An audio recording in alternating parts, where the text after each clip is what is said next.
Hello everyone, and welcome to the Distinct Mastering YouTube channel. My name is Freddie. Today we're going to be talking about a not so fun topic, file organization in music production, but it is a very important topic. I'm going to go over different options for setting up your studio, or if you use multiple locations like myself. This video is going to be for the beginner, the amateur, the intermediate, and the professionals. Everyone can get something out of this video. Let's get right into it. Okay, getting right into the video, I've got this opened up with two different options. If you are a beginner and you're working all on one computer with no external drives, you're going to be in option one. This is typically where everyone starts off. Before I get into explaining each of these options, and there's 4 total, so stay tuned for the others, I want to talk about these notes. First of all, the computers that you see, they don't have to look like this. They can be a desktop or a laptop. And second, the external drives that you see up top, although these are the older looking spin drives, which I don't recommend anymore, I highly recommend SSD, which stands for solid state drives. They could be either or. Spin drives are going to be slower. They're going to have mechanics. Solid state drives are much faster, and they have chipsets inside. There's no spinning disks. And just make sure with whatever external hard drives you buy, you match whatever the port is. So if your port on your computer is USB 2.0, you can get a 2.0 drive. A 3.0 will still work. But if you do have the ability to do 3.0, make sure you get a 3.0 because you're going to get faster results. As I said, option one is going to be for most everybody that's just beginning. You're going to have one computer that's going to have your operating system, your applications, your software and your plugins, your sample libraries, your project files, and your patches and presets. The biggest problem with this is that you're running everything literally off one hard drive. Although that hard drive is internal, and it is the fastest when it's an internal drive, it's still putting a lot of tax and strain on that drive. There's a lot of read and writing going on.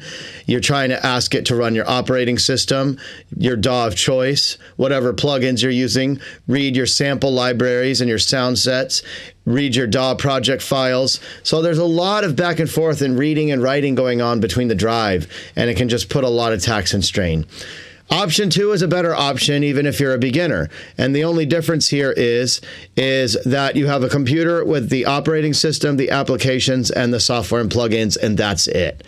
You could get, and this is optional, an external backup for that computer. If you're a Mac user, you could use something like Time Machine. That way you always have a running instance. So if you installed a bad piece of software, you could roll back and you could still be in motion. It's a great option for the professional that needs to keep the computer active. Then what you do is you have an external drive, preferably solid state drive, that has your sample libraries, your DAW project files, and any patches and presets that you save. This takes some of the strain off the computer, and it allows one drive to freely load your samples and your DAW's project files. This is a really good option if you're a beginner. They do say it's best to split up your DAW project files and your sample libraries into 2 external drives, which I'm going to get into in option number 3. Okay, here we are with option number 3, and it's a little bit more detailed. Let's dig in. We have the computer with the operating system, the applications, and the software plugins, and we have a backup for that computer. That could be Time Machine or any type of software that backs up your whole computer. And then, like I just said, we have 2 drives, both external, solid states preferred, one for my sample libraries, one for patches and presets, and then another drive just for my DAW's projects.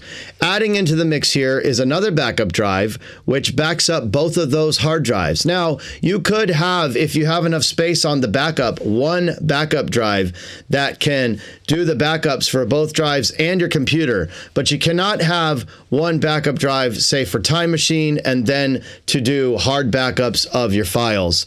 The other thing that I want to add is it's good to have cloud storage. Now, this is another type of backup that sits in the cloud, although it is physically somewhere. The good thing about having a backup like this is that if all these drives sat in the same room and there was a fire, you would lose all of that data unless you had an offline backup in another location or cloud storage. So for me, what I like to do is after some of my client work gets done, after some time, I upload it to the cloud. This way I have it in backups at both locations of mine, which I'll get into option 4, which is what I do, as well as drives that I carry, which are my portable drives, And like you see in this note here, this is just a much more efficient and safer option. You have redundancy and you have independent hard drives. You have backups everywhere. It's just a much better way to go. Okay, if you're like me, option number 4 is the way to go. I have to work in 2 locations and I also have to work sometimes on the go.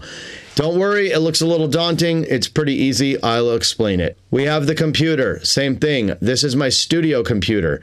You see here at the top it says studio, and I have a Time Machine backup because I use a Mac. I have my operating system, my applications, and my software and my plugins. That's it. All the way to the right, I have my laptop, which travels to and from my home, studio, and mobile if I'm on the road. And when I'm home, I plug into a monitor and I plug into a hub, which allows me to connect these external drives. I also have a home backup drive and an external backup at the studio of these drives. So if anything ever happened, I'm in trouble, there's a fire at the studio, I have a home backup. I also have cloud storage. And the same thing here, it's just 2 drives, one for my sample library, one for my project folders. Having this type of setup allows me to work mobily at my home or the studio. I take the drives and the computer with me every day.